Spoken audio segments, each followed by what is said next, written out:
Hello girls कैसे हैं आप सभी। जैसा कि आप जानते हैं कि आज हम होम साइंस पढ़ने जा रहे हैं और होम साइंस में आज हम अपना नया लेसन शुरू करने वाले हैं। इससे पहले का जो हमारा लेसन था एस्पिरेटरी सिस्टम यानी उत्सर्जन तंत्र, वो हमने पूरा कर लिया था। तो आज इस जो हमारा लेसन है जिसका नाम है व्यक्तिगत स्वास्थ्य इंडिविजुअल हाइजीन, तो उसे हम पढ़ेंगे।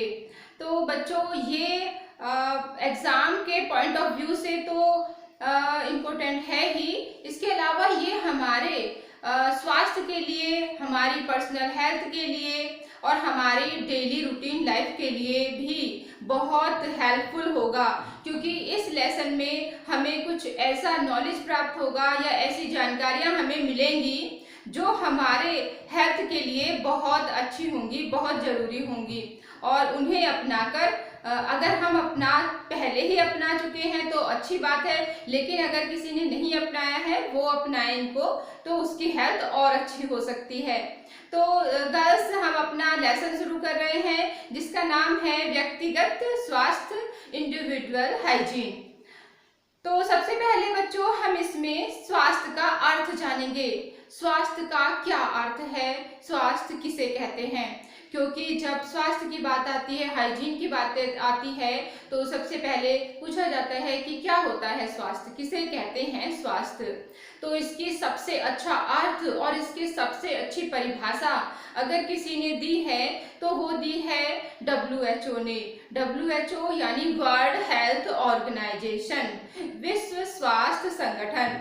तो विश्व स्वास्थ्य संगठन एक अंतर्राष्ट्रीय संस्था है और ये जो संस्था थी 1948 में इसको बनाया गया था।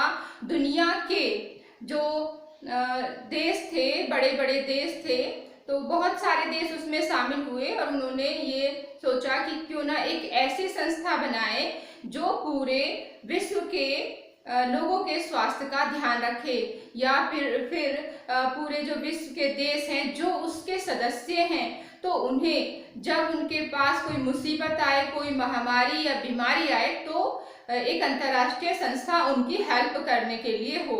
तो उस संस्था का नाम है विश्व स्वास्थ्य संगठन। तो इसका कार्यालय बच्चों जेनेवा में है और ये एक बहुत फेमस संस्था है। और कोरोना वायरस की वजह से तो ये बहुत ज़्यादा फेमस हो गई है, क्योंकि इसी ने कोरोना महामारी, कोरोना को पेंडेमिक यानी विश्व महामारी घोषित किया।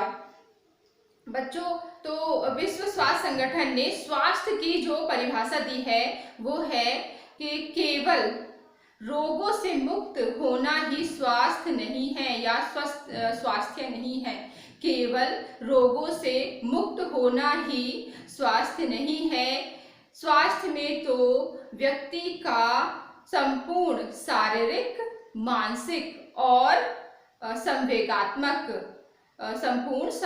मानसिक और संवेगात्मक कल्याण निहित होता है।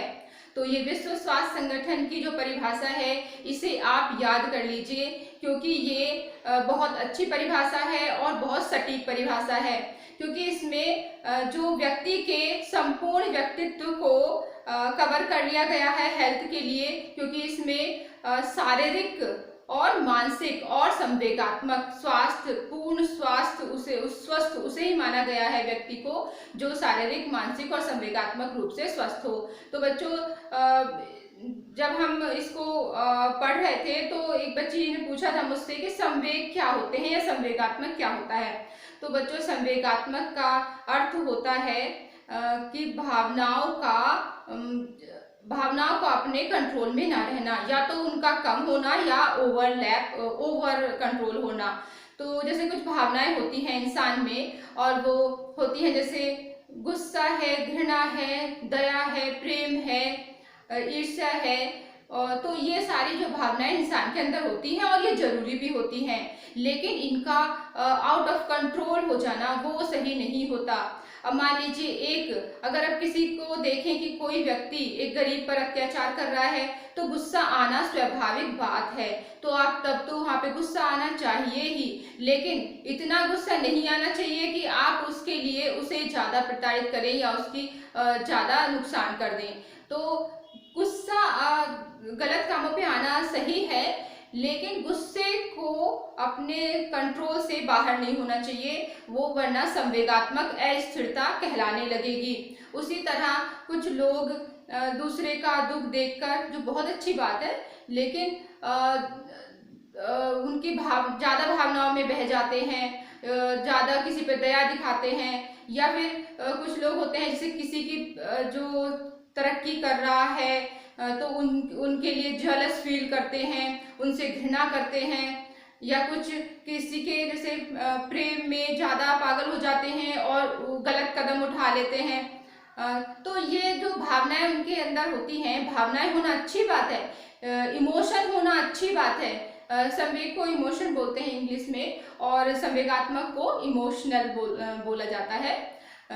तो वो तो अच्छी बात है, लेकिन उनका बहुत ज़्यादा या बहुत कम होना संवेगात्मक अस्थिरता है। यानी किसी पे अगर बहुत ज़्यादा अत्याचार हो रहा है तो उसे देख के चुप रह जाना भी असंवेगात्मकता की निशानी है। तो ये संवेग होते हैं। तो व्यक्ति इनसे भी स्वस्थ होना चाहिए, यानी उसके अंदर ये बैलेंस मात्रा में होने चाहिए। उसका शारीरिक स्वास्थ्य अच्छा होना चाहिए, उसका मानसिक स्वास्थ्य अच्छा होना चाहिए, और उसका संवेगात्मक स्वास्थ्य भी अच्छा होना चाहिए। तो ये विश्व स्वास्थ्य संगठन की परिभाषा अपने में पूर्ण है, तो इसे आप याद कर लेंगे। नेक्स्ट आपका इसमें आता है स्वास्थ्य विज्ञान। इसमें आता है आपका कि स्वस्थ व्यक्ति के लक्षण क्या हैं। तो स्वस्थ व्यक्ति के क्या लक्षण हैं? तो स्वस्थ व्यक्ति के लक्षण जो होते हैं तो वो दो प्रकार के होते हैं। एक तो वो लक्षण जो प्रत्यक्ष हमें दिखाई देते हैं, और एक वो लक्षण होते हैं जो हमें प्रत्यक्ष दिखाई नहीं देते, उन्हें अप्रत्यक्ष लक्षण कहते हैं। ये प्रत्यक्ष लक्षण कौन से होते हैं? तो ये वो लक्षण होते हैं जो हम व्यक्ति को देख के पता लगा सकते हैं।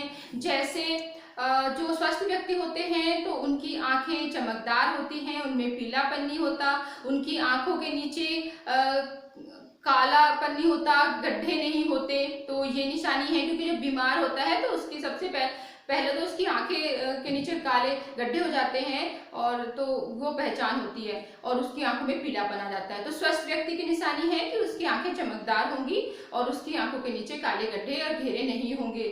और उसके जो स्वस्थ व्यक्ति होता है तो उसके शारीरिक बनावट सुडौल होती है, वो बैलेंस होता है, उसकी हड्डियां सीधी होती हैं, वो सीधा खड़ा होता है और सीधे चलता है और सीधे ही बैठता है, झुक के नहीं चलता।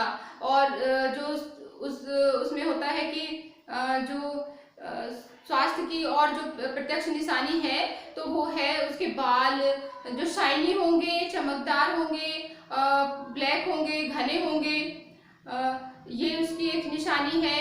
इसके अलावा जो उसका जो वजन है तो वो उसके आयु के अकॉर्डिंग होगा, ना तो वो ज़्यादा मोटा होगा ना ही ज़्यादा वो पतला होगा, क्योंकि अगर ज़्यादा मोटा होता है और या ज़्यादा पतला होता है तो ये भी अस्वस्थ होने की निशानी है। तो ये उसके प्रत्यक्ष लक्षण हैं जिन्हें देखकर आप पहचान सकते हो कि कोई व्यक्ति स्वस्थ है या नहीं। अब इसके अप्रत्यक्ष कौन से लक्षण आते हैं? तो अप्रत्यक्ष लक्षणों में है कि जो मनुष्य के जो संस्थान है तो वो उचित रूप से कार्य करें, जैसे पाचन संस्थान है, श्वसन संस्थान है, जो उत्सर्जन संस्थान हमने कुछ दिन पहले पढ़ा था, तो अस्थि संस्थान है, ये सारे संस्थान उचित रूप से कार्य करें, क्योंकि उनमें अगर कोई प्रॉब्लम आती है तो फिर सोनोग्राफी के द्वारा हम पता लगाते हैं, या फिर ट्रीटमेंट के द्वारा डॉक्टर से कि क्या प्रॉब्लम है। तो ये संस्थान ये अप्रत्यक्ष है, क्योंकि हमें साफ नहीं दिखाई देता, ये सिर्फ व्यक्ति को ही दिखाई दे सकते हैं कि अगर उसे सिम्टम आ रहे हैं कोई ऐसे, तो व्यक्ति ही पता लगा सकता है कि उसके अंदर कोई प्रॉब्लम है, हमें प्रत्यक्ष नहीं दिखाई देते। तो ये हो जाता है। और फिर जो उसका मानसिक स्वास्थ्य अच्छा होना चाहिए, ये भी अप्रत्यक्ष जो लक्षण है कि अगर उसका मानसिक स्वास्थ्य सही नहीं है तो व्यक्ति चिंतित रहेगा, परेशान रहेगा, जो उसके फेस पे दिखाई देगा। तो जो उसका अप्रत्यक्ष लक्षण था, कभी कभी वो प्रत्यक्ष भी स्पष्ट दिखाई देने लगता है।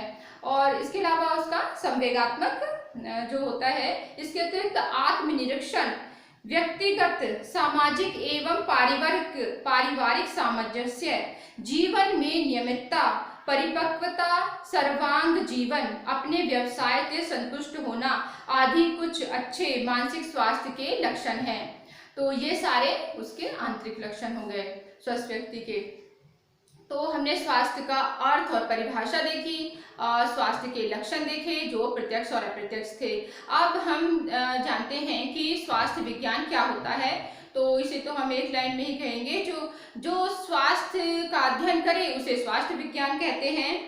तो बच्चों इसमें आएगा स्वास्थ्य विज्ञान या आरोग्य शास्त्र वह विज्ञान कहलाता है जो हमारे स्वास्थ्य का अध्ययन करता है।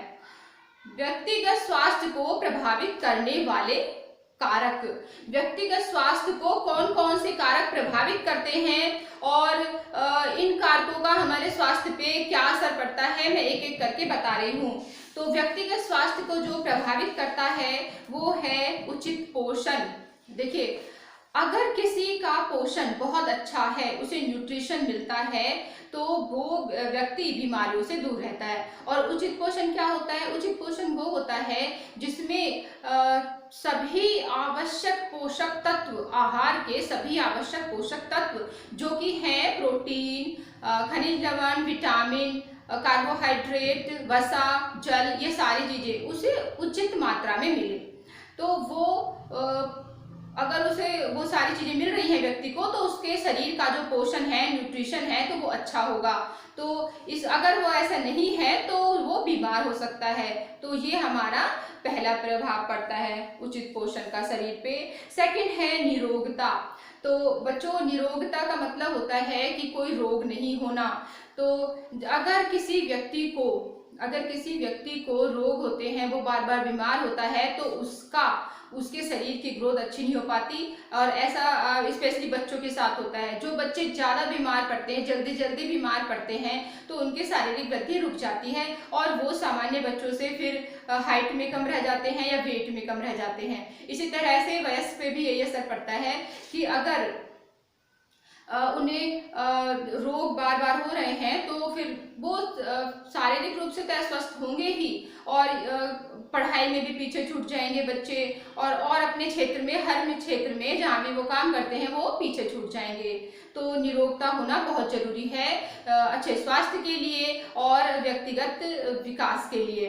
नेक्स्ट है नियमबद्धता। नियमबद्धता यानी नियमों की श्रृंखला। तो ये बहुत जरूरी होता है।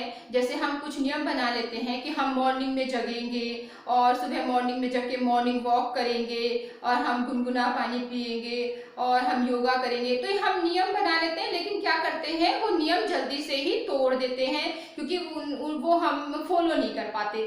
और इस तरह खाने में भी होता है कि अगर टाइमली खाया जाए तो हम ज़्यादा स्वस्थ रह सकते हैं, और बेवजह खाना और अनटाइम खाना तो ये नुकसान देता है शरीर को। तो नियमबद्धता जरूरी होती है अब स्वस्थ रहने के लिए। नेक्स्ट है व्यायाम। व्यायाम बहुत जरूरी होता है क्योंकि व्यायाम करने से हमें, एक तो मॉर्निंग में करना चाहिए जब ऑक्सीजन ज़्यादा मिल रही हो। तो व्यायाम करने से तो एक तो हमारे लंग्स को ज़्यादा ऑक्सीजन मिलती है, हमारे लंग्स ज़्यादा स्ट्रांग होते हैं, और व्यायाम करने से हमारे जो मसल्स हैं, मांसपेशियां हैं, वो स्ट्रांग होती हैं, और हमारे जो ऑक्सीजन हमारे अंदर जाती है तो हमारा ब्लड सर्कुलेशन बढ़ता है, और जो हमारे स्किन पे भी ग्लो लाता है। और हमारे अंदर अगर ज़्यादा चर्बी हो गई है, एक्स्ट्रा वेट हो गया है, तो वो भी व्यायाम के द्वारा ही हम ठीक कर सकते हैं। क्योंकि अगर आप डाइटिंग करोगे वेट घटाने के लिए तो आप की शाइनिंग चली जाएगी। जैसे कि आप बहुत अच्छा न्यूट्रिशन ले रहे थे लेकिन एकदम से छोड़ोगे वेट लॉस करने के लिए, तो वो नुकसान तो करेगा ही आपके शरीर को। आप में एनर्जी नहीं रहेगी, आपके फेस की शाइनिंग खत्म होने लगेगी। तो इसलिए जरूरी है कि हम अगर ओवरवेट हो गए हैं तो एक्सरसाइज से वेट को कम करें, डाइट का भी ध्यान रखें, उसमें से फैट निकालें ना कि प्रोटीन। तो इस तरह से हम स्वस्थ रह सकते हैं। नेक्स्ट है शारीरिक स्वच्छता। तो शारीरिक स्वच्छता बच्चों बहुत जरूरी है। और जो शारीरिक स्वच्छता अपने शरीर के हर तरह से सफाई, जैसे बालों की, आंखों की, नाक, कान, हाथ और स्किन की, इन सब की हमें सफाई रखनी चाहिए। अगर शारीरिक स्वच्छता नहीं होगी तो हमें कुछ ऐसे रोग हो जाएंगे जो स्किन वाले रोग होते हैं, जैसे दाद, खाज, खुजली वगैरह, और बीमारियां भी हो जाएंगी। क्योंकि जो गंदगी में रहते हैं या फिर साफ नहीं रहते तो उन्हें बीमारियां जल्दी पकड़ती हैं, क्योंकि उनकी इम्यूनिटी पावर पर बहुत फर्क पड़ता है, कम होती है। नेक्स्ट है विश्राम तथा नींद। तो बच्चों विश्राम और नींद बहुत जरूरी होती है। अगर आप लगातार काम करते रहोगे तो आपकी मांसपेशियां थक जाएंगी और फिर आप बिना रुके अगर काम करोगे लगातार तो मांसपेशियां थकेंगी और ऐसा होगा कि आप बीमार पड़ जाओगे। क्योंकि ज्यादा काम करने वाला भी व्यक्ति अगर आराम ना करे तो बीमार पड़ जाता है। और आराम करने का सबसे अच्छा माध्यम जो है वो है नींद। अगर आपको विश्राम करने का, मैंने व्यायाम बोल दिया था, विश्राम का सबसे अच्छा माध्यम है नींद। तो व्यक्ति को स्वस्थ रहने के लिए 7 से 8 घंटे की नींद लेना बहुत जरूरी होता है। और स्पेशली जब वो हार्ड वर्क कर रहा हो तो वो 8 से 9 घंटे की नींद भी ले सकता है। लेकिन 7 से 8 घंटे की नींद लेना बच्चों बहुत जरूरी है स्वास्थ्य के लिए। और जब अगर आप बहुत ज़्यादा शारीरिक मेहनत कर लेते हैं और या मानसिक मेहनत कर लेते हैं तो आपको नींद के द्वारा अपने को ब्रेक देना चाहिए, क्योंकि वही आराम का सबसे बेटर माध्यम है। नेक्स्ट है मादक पदार्थों के सेवन से बचाव। तो गर्ल्स तो इस बारे में बहुत अलर्ट होती हैं और गर्ल्स कभी मादक पदार्थों का सेवन नहीं करती हैं, ये ऐसा होता है। लेकिन जो परिवार में जो लोग मादक पदार्थों का सेवन करते हैं तो उनका भी तो हेल्थ का हम पे असर आ सकता है। मान लीजिए परिवार में कोई सिगरेट, बीड़ी इस तरह का पी रहा है तो वो जो कार्बन डाइऑक्साइड या फिर जो भी उसमें से जो प्रदूषक पदार्थ निकल रहे हैं तो पूरे घर में आएंगे और वो हमारे अंदर भी चले जाएंगे। इस तरह से अगर कोई शराब इस तरह से पी रहा है तो वो घर में क्या करेगा, वो शांति को भंग करेगा, लड़ाई झगड़े करेगा। तो ये भी मानसिक प्रभाव पड़ता है, स्पेशली उस घर के बच्चों पर। तो बच्चों जरूरी है कि अपने परिवार के लोगों को प्यार से समझाया जाए कि ऐसी गलत आदतों में ना पड़े। नेक्स्ट है स्वस्थ मनोरंजन। तो बच्चों हेल्दी रहने के लिए, स्वस्थ रहने के लिए स्वस्थ मनोरंजन भी जरूरी है। अगर हमें प्रसन्न रहना है, हेल्दी रहना है तो हमें स्वस्थ मनोरंजन मिलना चाहिए। और सबसे अच्छा बच्चों के लिए स्वस्थ मनोरंजन है खेल। तो खेलना सबसे अच्छा मनोरंजन है। इसके अलावा आप अपनी पसंद की मैगजीन पढ़ सकते हैं, न्यूज़ देख सकते हैं और कोशिश करें कि आप ज्ञान में इंटरेस्ट लें, यानी अच्छी जानकारियां पाने में जिज्ञासु बने। जब आप जिज्ञासु होंगे ना तो हर चीज को खोजना चाहेंगे, अरे ये कैसे है, ये ऐसे कैसे है। तो फिर वो आपको तब सेटिस्फाई करेगा जब आप चीज़ों को पढ़ोगे। तो आप बुक पढ़ोगे और न्यूज़पेपर पढ़ोगे, टीवी में न्यूज़ देखोगे, तो आपके लिए ये बहुत अच्छा मनोरंजन रहेगा, स्वस्थ मनोरंजन रहेगा। इसके अलावा कोई अच्छी जो फिल्म आती है वो भी आप देख सकते हो, जो समाज में बुराइयां हैं उन्हें दूर करने के लिए बनाई गई होती हैं। ऐसी फिल्में और टीवी सीरियल भी होते हैं, तो आप लोगों को वो देखने चाहिए। व्यक्तिगत स्वास्थ्य तथा शारीरिक स्वच्छता। तो व्यक्तिगत स्वास्थ्य और शारीरिक स्वच्छता में बच्चों इसमें व्यक्ति के हर अंग की सफाई के बारे में बताया गया है। इसमें त्वचा की स्वच्छता एवं स्नान कैसे करेंगे, तो ये तो आपको पता ही है कि त्वचा की स्वच्छता के लिए देखिए, अगर गर्मियां हैं तो हमें नीम के सोप से नहाना चाहिए, क्योंकि उसमें अच्छे होते हैं, बैक्टीरिया को मारते हैं वो। और अगर सर्दियां हैं तो हमें थोड़ा ग्लिसरीन वाला सोप यूज़ कर लेना चाहिए, क्योंकि सर्दियों में त्वचा खुश्क हो जाती है। मुख की स्वच्छता, तो मुख की स्वच्छता यानी हमें जीभ की, गले की स्वच्छता करनी चाहिए। कम से कम 2 बार ब्रश करना चाहिए हमें। एक तो मॉर्निंग में करना चाहिए और एक बार सोने से पहले करना चाहिए, डिनर के बाद करना चाहिए। तो ये आपके मुंह की स्वच्छता आ जाएगी। नेक्स्ट है नाखूनों की स्वच्छता। तो नाखूनों को बड़ा नहीं होने देना चाहिए, क्योंकि उनमें गंदगी भर जाती है और गंदगी में जर्म्स पैदा होते हैं। तो नेल कटर से अपने नाखूनों को काटते रहना चाहिए, लेकिन इतना ज़्यादा नहीं काटना चाहिए कि आपको पेन होने लगे। नेक्स्ट है बालों की स्वच्छता। तो बालों की स्वच्छता के लिए जरूरी है कि आप बालों की मसाज करें। हफ्ते में कम से कम 2 बार बालों की मसाज करें और अपने बालों को अच्छे से हर्बल शैम्पू से वॉश करें। इसके अलावा अगर आपको डैंड्रफ है तो आप दही और उसमें नींबू मिला के लगा सकते हैं। या फिर एक और होता है कि आप कपूर में थोड़ा सा नींबू मिलाते हैं तो उसमें बालों की जड़ों में लगाते हैं, तो कपूर से भी वो डैंड्रफ ठीक हो जाता है। और एंटी डैंड्रफ शैम्पू भी आते हैं अगर प्रॉब्लम ज़्यादा बढ़ गई हो तो। नेक्स्ट है कानों की स्वच्छता। तो कानों के लिए ईयरबड आते हैं मार्केट में, या आप घर पे भी बना सकते हो। एक जो मैच स्टिक होती है तो उस पे आप कॉटन को लपेट के घर पे भी ईयरबड बना सकते हो। तो कानों में कुछ भी ऐसे नहीं डालना चाहिए, उंगली डाल ली या फिर कोई भी हमने चीज डाल ली। कानों को ईयरबड से ही साफ करना चाहिए। नाक की स्वच्छता। तो बच्चों, नाक की स्वच्छता के लिए जरूरी है कि हम नहाते हुए उसको साफ कर लें। नाक की स्वच्छता के लिए इसमें क्या बताया गया है, नाक द्वारा ही सूंघकर हम किसी वस्तु की गंध का अनुभव करते हैं। नाक के अंदर चिपचिपा पदार्थ होता है और जो वायु में जो गंदगी आ रही है तो उसको रोक लेता है वो। नाक में रुकी इन अशुद्धियों को नित्य ही साफ करते रहना चाहिए। कैसे साफ करना चाहिए ये नहीं दिया, लेकिन हाँ, नहाते हुए आप साफ कर लोगे। आंखों की स्वच्छता। आंखों की स्वच्छता बहुत जरूरी है बच्चों, क्योंकि आंख हमारी बॉडी का सबसे नाजुक अंग होते हैं।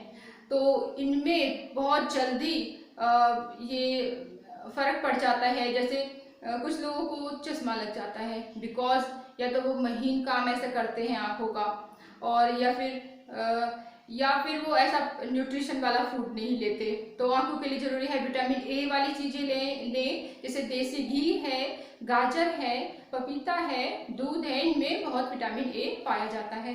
और अपने जो आंखें हैं तो ताजे पानी से इस तरह से आप अपनी आंखों को इस तरह से पानी लेके और उसको झपके मारेंगे आंखों में, तो आंखें साफ रहेंगी। और 2 बार कम से कम आंख जरूर साफ करनी चाहिए। पेट या आंतों की स्वच्छता। तो पेट या आंतों की स्वच्छता के लिए बच्चों हमें क्या करना चाहिए, हमें ऐसी चीजें खानी चाहिए जो हमारी आंतों को साफ रखें, जैसे चोकर वाली दालें, और जो आटा है तो उससे हम जो चोकर ना अलग करें, छिलके वाली दालें चोकर अलग ना करें आटे से, और रेसे वाली सब्जियां और ताजे फल। तो इस तरह से अगर हम खाएंगे तो हमारी जो आंतों में इनमें, क्योंकि रेसे होते हैं हरी सब्जियों में, फलों में, और जो छिलके वाली दालें होती हैं इनमें रेसे होते हैं, तो जो वेस्ट मटेरियल है हमारी आंतों में ज़्यादा चला जाता है, तो इसलिए हमारा पेट साफ रहता है। अगर किसी को प्रॉब्लम है तो फिर इसबगोल की भूसी ले सकते हैं मिल्क के साथ या पानी के साथ। नेक्स्ट है बच्चों वस्त्रों की स्वच्छता। तो वस्त्र, धुले हुए वस्त्र पहनने चाहिए। किसी पे चाहे 2 जोड़ी कपड़े हों, लेकिन वो साफ सुथरे होने चाहिए। रोज अपने कपड़ों को आपको वॉश करना है और उन्हें धूप में सुखाना है, तो उससे जर्म्स मर जाते हैं। तो धुले हुए वस्त्र पहनेंगे, गंदे कपड़े नहीं पहनने चाहिए। व्यक्तिगत स्वास्थ्य तथा व्यायाम। व्यक्तिगत, देखिए मैंने व्यायाम के बारे में आपको बताया था, इसमें पूरा डिटेल में दिया गया है, क्योंकि व्यायाम के बारे में पूछा जा सकता है कि व्यायाम कैसे हमारे स्वास्थ्य को अच्छा रखता है। और व्यायाम कैसे करना चाहिए। तो व्यायाम के बारे में है कि व्यायाम का अर्थ क्या होता है। तो ऐसी शारीरिक क्रियाएं एवं गतिविधियां जो मनुष्य के समस्त अंगों के पूर्ण और संतुलित विकास में सहायक होती हैं, व्यायाम कहलाती हैं। जो मनुष्य के समस्त अंगों के पूर्ण और संतुलित विकास में सहायक होती हैं, व्यायाम कहलाती हैं। व्यायाम में हम फिजिकली भी करते हैं और मेंटली भी करते हैं। कुछ मेंटली व्यायाम भी होते हैं, जैसे उसमें योगा ज़्यादा होता है उसमें, लेकिन जो वैसा व्यायाम करते हैं हम तो वो फिजिकली होता है।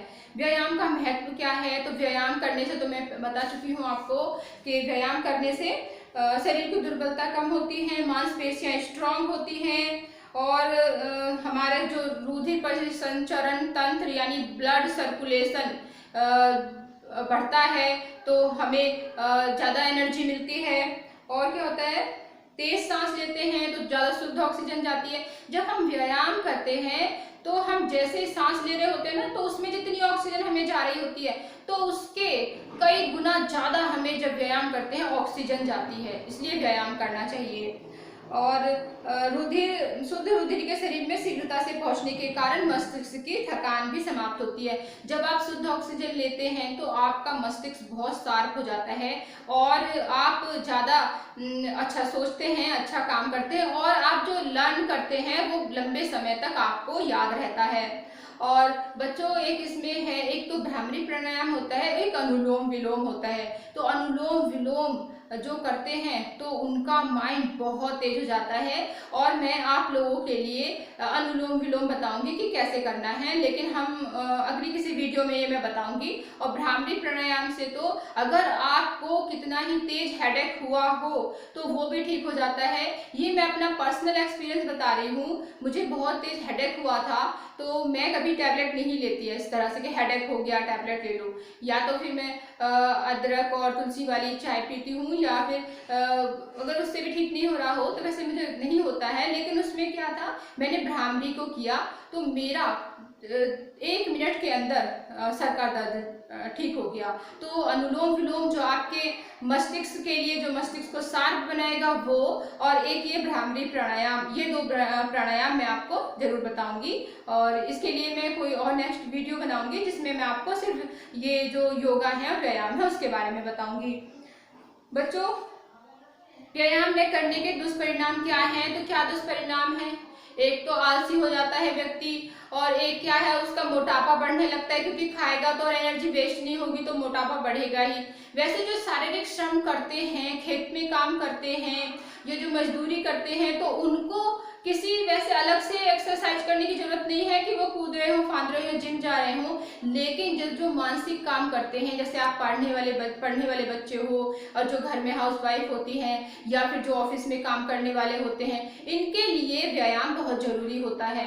तो ये व्यायाम हमें स्वस्थ रखता है, मोटापा नहीं बढ़ने देता, जो हमें है वो स्मार्ट रखता है, सुंदर रखता है, हमारे फेस पे ग्लो आता है, ये सारी चीजें होती हैं।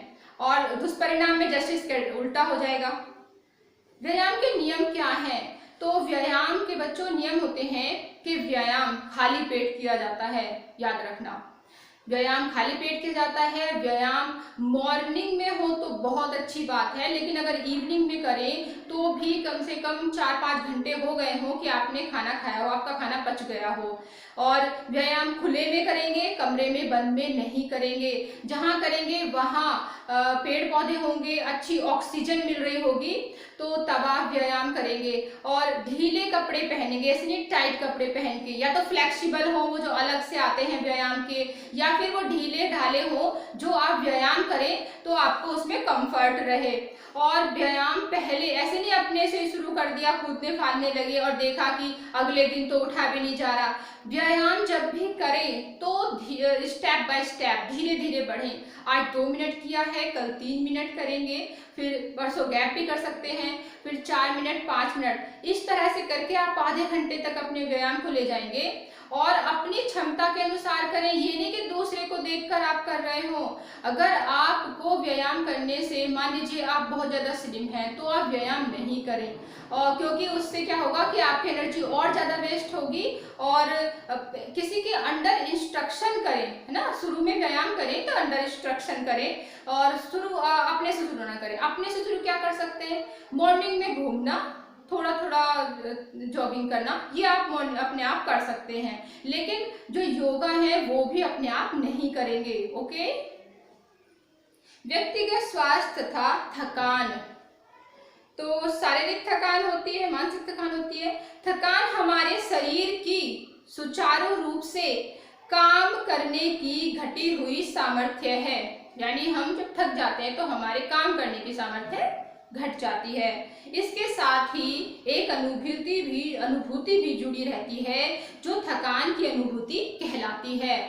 यह दो प्रकार की होती है, शारीरिक तथा मानसिक। यानी शारीरिक थकान होती है और मानसिक थकान होती है।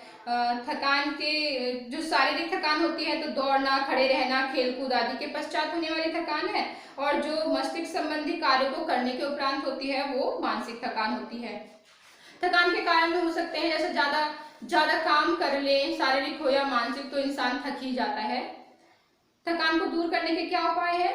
देखिए, सबसे पहले थकान को मैंने आपको बताया था कि नींद सबसे अच्छा उपाय है कि आप अपनी थकान को दूर कर सकते हैं। इसके अलावा कुछ अच्छा देखकर, मनोरंजन करके थकान को दूर किया जा सकता है, और गहरी सांस लेके थकान को दूर किया जा सकता है, और टहल के थकान को दूर किया जा सकता है, शुद्ध वायु प्रकाश लेके, और इस तरह से। व्यक्तिगत स्वास्थ्य तथा विश्राम एवं निद्रा, ये मैं अभी आपको बता चुकी हूँ कि निद्रा सबसे अच्छा माध्यम है किसी भी थकान को दूर करने का या आराम करने का। व्यक्तिगत स्वास्थ्य तथा मनोरंजन। अच्छा बच्चों, ये वीडियो काफी लेंथी हो गई है, तो मैं जो जितना बचा हुआ है वो और इसके क्वेश्चन आंसर नेक्स्ट वीडियो में आपको बता दूंगी। ठीक है, तो पढ़ते रहिए बच्चों। Best of luck.